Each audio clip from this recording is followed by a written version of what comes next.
तो दोस्तों आज हम हैं बद्रीनाथ मंदिर में। बद्रीनाथ भारत के उत्तराखंड राज्य के चामोली जिले में स्थित एक प्रमुख तीर्थ स्थान है और हिंदुओं के 4 प्रमुख धामों में एक है। 4 प्रमुख धाम जिनमें बद्रीनाथ, रामेश्वरम, द्वारिका और जगन्नाथपुरी है।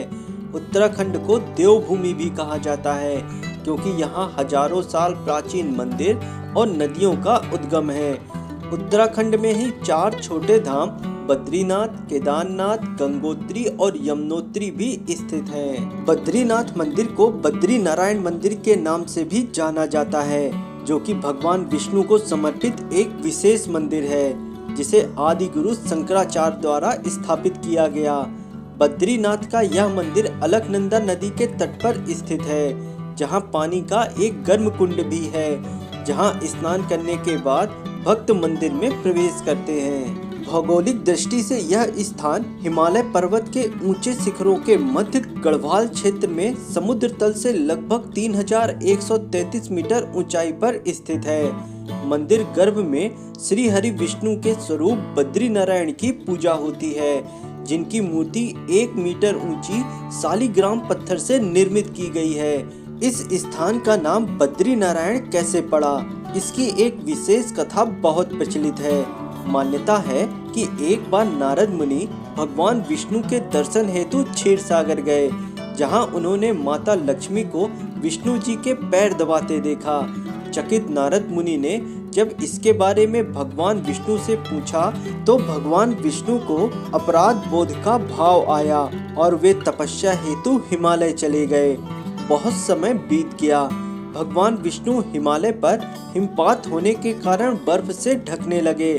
तब माता लक्ष्मी ने यह देखा और बेर के पेड़ का रूप धारण करके समस्त हिमपात को स्वयं धारण करने लगी और तपस्या में लीन भगवान विष्णु को धूप, बारिश और हिमपात से कई वर्षों तक बचाती रहीं।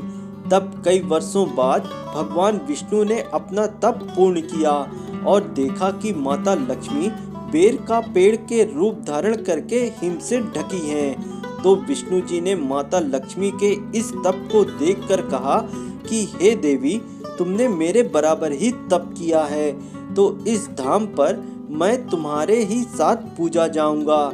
चूंकि संस्कृत में बेर को बद्री कहा जाता है, तो इस स्थान का नाम बद्रीनाथ अर्थात बद्री का नाथ पड़ा और कई लोग इस स्थान को बद्री नारायण अर्थात बद्री के नारायण के रूप में भी पुकारते हैं। इस स्थान को लेकर एक कथा और प्रचलित है। पुराणों के अनुसार बद्रीनाथ और उसके आसपास का पूरा क्षेत्र शिव भूमि है।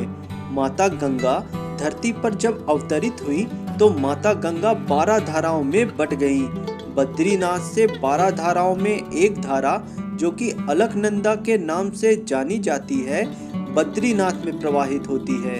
विष्णु जी ध्यान योग के लिए एक जगह तलाश रहे थे, तो भगवान विष्णु को अलकनंदा नदी के किनारे यह जगह बहुत पसंद आई। चूंकि यह जगह शिव भूमि थी, तो विष्णु जी ने एक लीला रची। बालक का रूप धरकर वे इस स्थान पर रोने लगे।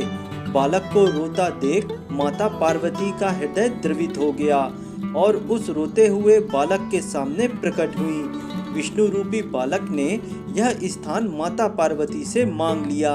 यह स्थान तपस्या हेतु पाने के लिए विष्णु जी की ये लीला सफल हुई। विष्णु जी ने इस स्थान पर कई वर्षों तक तपस्या की, तभी यह स्थान बद्रीनाथ या बद्री नारायण के नाम से प्रसिद्ध हुआ। इस स्थान को लेकर एक मान्यता और है कि इस स्थान पर पांडवों ने अपने पितरों का पिंडदान किया था। तभी बद्रीनाथ के ब्रह्म कपाल क्षेत्र में आज भी यात्री अपने पितरों के आत्मा की शांति के लिए पिंडदान करते हैं। एक अन्य मान्यता के अनुसार 9वीं शताब्दी में आदि गुरु शंकराचार्य द्वारा इस स्थान को एक तीर्थ के रूप में स्थापित किया गया। हिंदू मान्यताओं के अनुसार आदि गुरु शंकराचार्य 6 वर्षों तक इसी स्थान पर रहे। कहा जाता है कि बद्रीनाथ मंदिर के गर्भ में स्थापित मूर्ति देवताओं ने स्थापित की थी, जिसे दूसरे धर्म के लोगों ने उस मूर्ति को अलकनंदा नदी में विसर्जित कर दिया था। तब आदि गुरु शंकराचार्य ने उस मूर्ति को अलकनंदा नदी से निकालकर मंदिर गर्भगृह में पुनः स्थापित किया। परंतु कुछ समय पश्चात यह मूर्ति फिर से दूसरे धर्म के लोगों ने गर्भगृह से निकालकर मंदिर के पास स्थित गर्म पानी के कुंड में डाल दी थी। तब रामानुजाचार्य ने विष्णु जी की मूर्ति को पुनः पानी के गर्म कुंड से निकालकर मंदिर गर्भगृह में स्थापित की। मंदिर की सुरक्षा हेतु राजा कनकपाल ने दूसरे धर्म के लोगों को इस स्थान से विस्थापित कर दिया। बाद में राजा कनकपाल और उनके उत्तराधिकारियों ने ही इस मंदिर का प्रबंधन संभाला। इसके साथ साथ मंदिर के रास्ते में कई गांव बसाए, जिससे यहाँ दर्शन को आने वाले तीर्थयात्रियों के रहने और खाने की व्यवस्था हो पाई। ऋषिकेश से बद्रीनाथ लगभग 291 किलोमीटर है, जहाँ आप बस से आसानी से पहुँच सकते हैं। बद्रीनाथ में रहने और खाने के कई होटल भी उपलब्ध हैं।